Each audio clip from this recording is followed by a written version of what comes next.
Hello and welcome to another Raggies, Beers, Wines and Spirits review. I'm knackered, so I'm sitting down. Reviewing tonight Titanic Brewerys chocolate and vanilla stout. But also going to review, because they're actually from the same area, going to review Drayton Manor and tell you what I thought about it the other day, how it could be improved. Yeah, generally, just that. But anyway, went to Titanic Brewery the other day. Got this little beauty, 4.5%. Never had it before. Seen it on their brewery page. But, I don't want to buy a case of something because I don't very rarely drink more than 2 or 3 bottles of anything. And obviously if I'm reviewing, I don't want to be spending loads and loads of money. I spend enough as it is. So this is brewed using roast barley and Maris Otter pale malt, which give a huge amount, which gives huge amounts of rich body to the beer, and a generous amount of English Northdown hops to create a bitter edge. The sweetness comes from the addition of chocolate and Madagascar vanilla. The colour's black. On the nose, chocolate and vanilla, which you'd expect that, wouldn't you, really? On the taste, smooth chocolate and vanilla. So I like that. I mean, pretty much a plain design on the bottle. It's got all the legal stuff on. 1.5 UK units. Oh dear.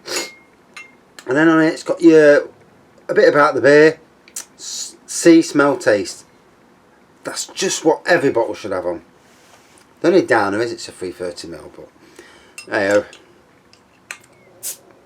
got it on a 3 for £5.95 deal, so £2 a bottle.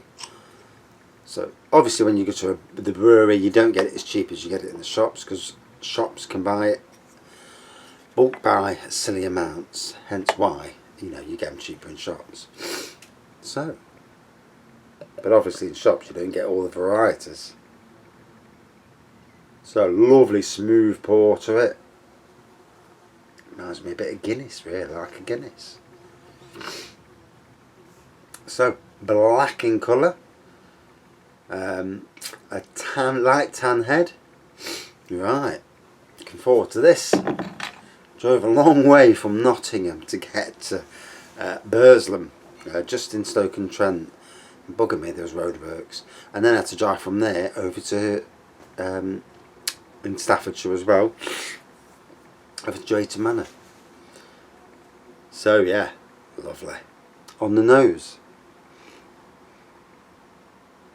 oh, now that smells gorgeous. You do get, I can definitely smell the chocolate and I can definitely smell the vanilla.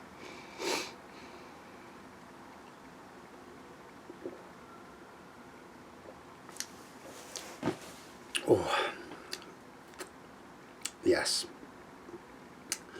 beautiful.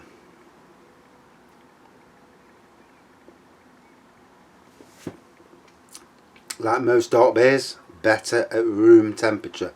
Today's room temperature, about 20 degrees in here. Yeah, just over 20, 22. About the same as outside actually. The door's been open for about an hour and a half now, so it's it's probably dropped the temperature down to the same as the outside. That is a nice beer, very nice. So, the double header review, Drayton Manor. Went there Saturday. It was an armed forces day. 31 degrees it got to. My God, it's hot. Don't open the ride till 10:30. I personally think they could open a bit earlier, I would. I think 10 o'clock's a fair time to open. Let's talk about the rides. Accelerator, the former Ben 10 ride. Yeah, a very good Junior Vekoma boomerang roller coaster. Does get a good queue on it though. The only thing I will say with that ride, I love the ride, great ride. It's got some poke to it. Inside, on Saturday, it was like a melting pot inside. You're there, you're literally bursting with sweat. They certainly need to either install some new fans or get the fans in there fixed properly, because they certainly weren't working properly. One was moving around, you could hardly feel it. And obviously you've got Apocalypse. That runs as good as it always does. That's a drop tower, takes you up and drops you down, very forceful. You've got Drunken Barrels, which is a pair of a woman holding some big jugs. And she has got big jugs as well, funnily enough. Yeah, great spinny, like teacup type of ride, but it goes up in the air. Bit of a different element to it than normal theme parks. Very good. We went on that, and God, yeah, the spinning that we did, come off it could hardly see. You've got the Wild West shooty thing next door. Bit of a cheapo shooting game, but it is what it is. Does the trick, you know. It gives you that blasting element, you know, and it's good for kiddies as well, because the kids can go on it. Then you've got Madhouse, what they call a Madhouse. Basically, is it called The Haunting? I can't remember the name of it, to be honest. Yeah, and basically you rock from side to side, and then around you it goes around as you're rocking, and obviously a dark theme, and obviously that's very good as well. You got the 4D cinema this year, but the film for me, I can't remember the film now. Ice Age. And yeah, not quite as good as the old Yogi Bear film, you know. Let's hope they change it, put something different in there. You've got Pandemonium, which is one of these, it's like a pirate ship type thing that goes upside down with bars on, and yeah, that's alright. Flying Dutchman, you sat in a boat, you're like a swing ride that goes up quite high. I go on that ride, but it scares the bejesus out of me. Next thrill ride, you've got the pirate ship, Bounty, I think it is. And that really good, gets really high. I don't know if the operators rank up the settings, but yeah, very good ride. My little one loved it. Then you've got Stormforce 10, the raft water coaster ride, water log flume type ride. The second drop where you go backwards, you get soaked. Do not go down there on a freezing cold day unless you've got waterproofs on, because you will not get off. You'll not be happy when you get off. Next up, Shockwave. Been there since 1984 or 1994, is it? It's 25 years old anyway. 1994. The stand-up roller coaster, very good. The only thing I will say is, when you're on that, get that thing, the bar, notch it slightly below, because if you're a bloke and you've got it up against your ball bag, you're going round and you're going to be coming off and you feel like you've been kicked in the balls, and you don't want that. So, you know, yeah, just ratchet that a little bit below, so you've got a bit of freedom, you know, like boxer shorts, a little bit of freedom.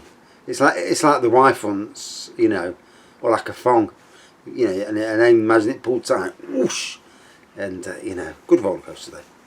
You've got Air Race, you're sitting in and it turns you upside down, spins you around. The creaking on that frightens the life out of me, but good ride nonetheless.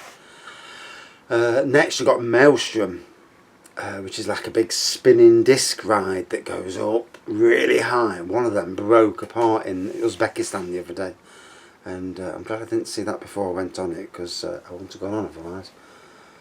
Very good ride, got some real force to it, and brilliant. Obviously G-Force, their coaster there in that area, has closed. It's there, but it's not working. Pity they can't get it repaired really, because surely the cost, you know, I don't know what the cost element is to repair it, but you'd think they'd be able to get some sort of repair done on it, you know. You've also got a Buffalo coaster, an old powered coaster, you know.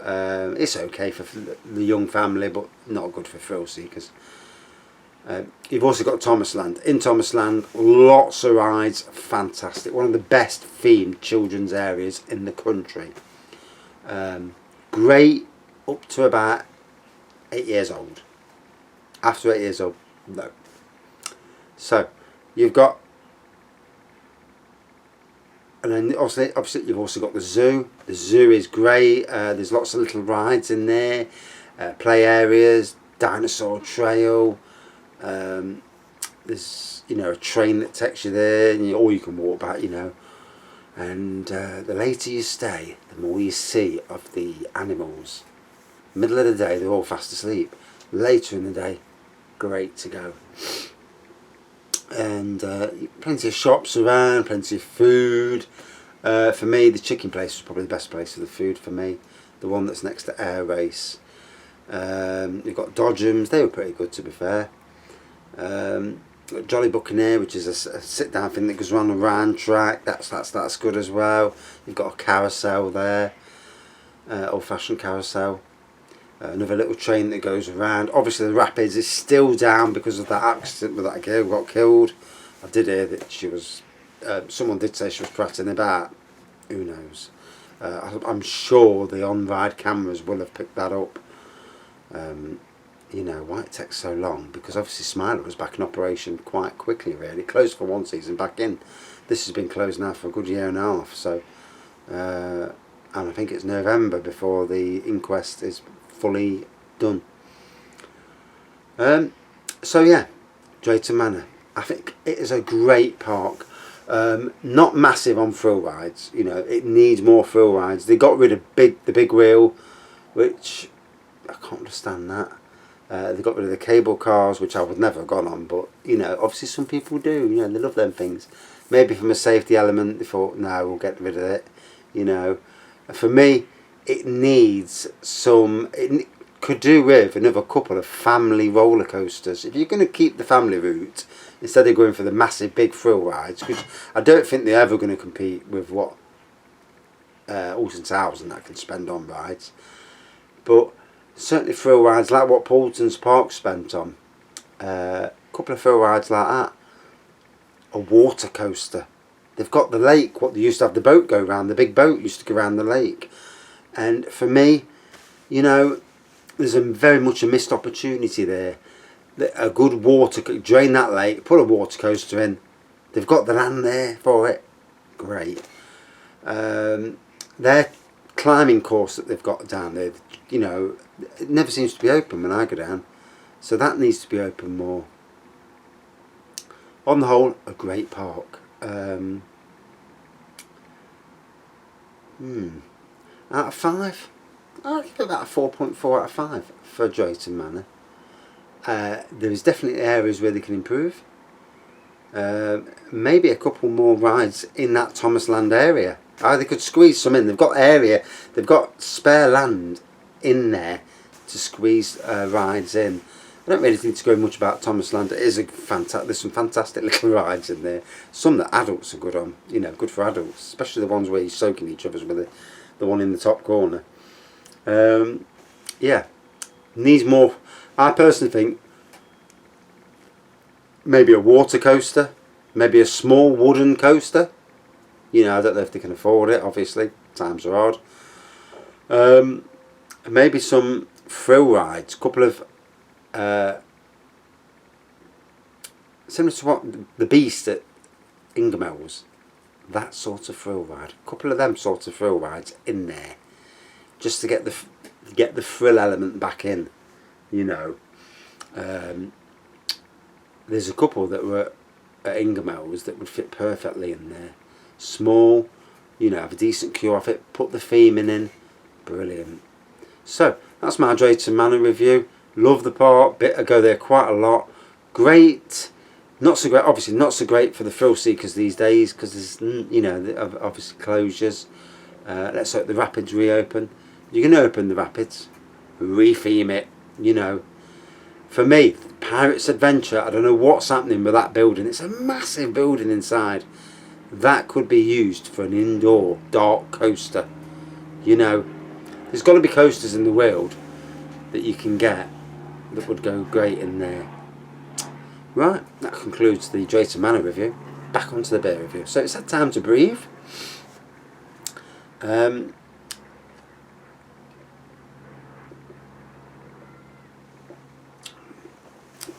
really do get that that chocolate and vanilla. I will do a separate review of this on its own another time, but I've got to get some theme park reviews in while I'm doing it. I'm a theme park enthusiast, and you know, also a mad beer fan.